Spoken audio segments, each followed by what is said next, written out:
جہاں جہاں بھی اسٹیٹ کی بلڈنگز ہیں، چاہے وہ آرمی سے ریلیٹڈ ہیں، چاہے وہ عدلیہ سے ریلیٹڈ ہے، یا پاکستان کا ٹائٹل جن کے ساتھ ہے، چاہے وہ P I A Pakistan railway, whatever it is, we need to focus کہ ہمارا جو ڈومین ہے وہ سیاست ہے، ہمیں اس کے اندر رہ کر اپنی سیاست کو کرنا چاہیے. یہ میں سمجھتا ہوں کہ بہت ہی انفارچونیٹ اور بہت ہی تکلیف دہ اور ہولناک چیز تھی. اس سے لوگوں کے جو ینگسٹرز ہیں پختہ ذہن نہیں ہوتے، وہ یہ چیز پھر ریپیٹڈلی ہوتی ہے. اور پاکستان دیکھیں آلریڈی بڑی کرائسس میں، thanks to P D M غالباً ان کی مہربانیاں بھی اکنامک فرنٹ پہ دیکھ لیں آپ کہ کیا ہوا. اور ابھی ملک ابھی اس کے بعد اگر یہ بھی ہو رہا ہے، بارڈر پہ بھی اگر اتنی ہی لڑائی ہے اور خدا نخواستہ اندرون بھی ایسی لڑائی ہے، تو کون سیف ہے؟ تحریک انصاف کے رہنما عامر محمود کیانی اسلام آباد میں نیوز کانفرنس کر رہے تھے. انہوں نے کہا کہ 9 مئی کے واقعات انتہائی افسوسناک اور تکلیف دہ ہیں. سیاست میں اداروں کو نہیں گھسیٹنا چاہیے. اداروں کا احترام بحیثیت پاکستانی ہم سب پر لازم ہے. سب کو اداروں کا احترام کرنا چاہیے. تحریک انصاف کے رہنما عامر محمود کیانی کی نیوز کانفرنس آپ ملاحظہ کر رہے ہیں. ان کا کہنا ہے کہ 9 مئی کو جو کچھ بھی ہوا اس قسم کے واقعات قابل مذمت ہیں. ایک انتہائی ڈس اپوائنٹمنٹ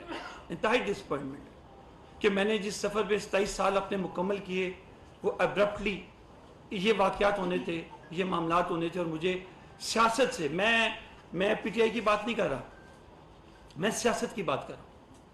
مجھے سیاست سے دستبردار ہونا پڑا، کیونکہ میں اس قسم کی سیاست کا حصہ نہیں بن سکتا کہ کل خدا نہ خواستہ پاکستان پہ کوئی آنچ جائے تو اس میں بھی اس لسٹ میں ہوں. I don't like that. میں بلیو کرتا ہوں اس پہ، بلکہ for sure I know it الحمدللہ کہ پاکستان کا سروائیول اس کے ادارے ہیں، ان کو مزید بہتر ہونا چاہیے.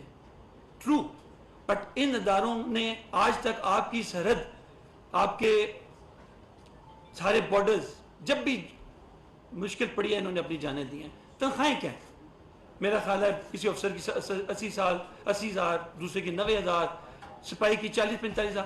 کیا اس دور میں کوئی اپنی جان دیتا ہے؟ اس دور میں اتنے پیسوں کے لیے کوئی وہاں کام کرتا ہے؟ ہم ڈسکریج کر رہے ہیں ان کو. یہ ان کو ڈسکریج کرنا ہے. اب لڑائی لڑیں، میں تو کب کہتا ہوں نہیں لڑی، پولیٹیکل لڑائی لڑیں، لیکن اداروں کے ساتھ یہ بدنصیبی ہے کہ ہم یا کوئی پارٹی بھی یہ کام کرے. وہ آپریٹ کرتے ہیں، ان کا ایک پروسیجر ہے، ایک طریقہ کار ہے. اور وائلیشن میں سمجھتا ہوں کہ یہ ملک کی سالمیت پر، ملک کی بقا پر حملہ ہے. We need to be very clear کہ اور پھر ادارہ ایک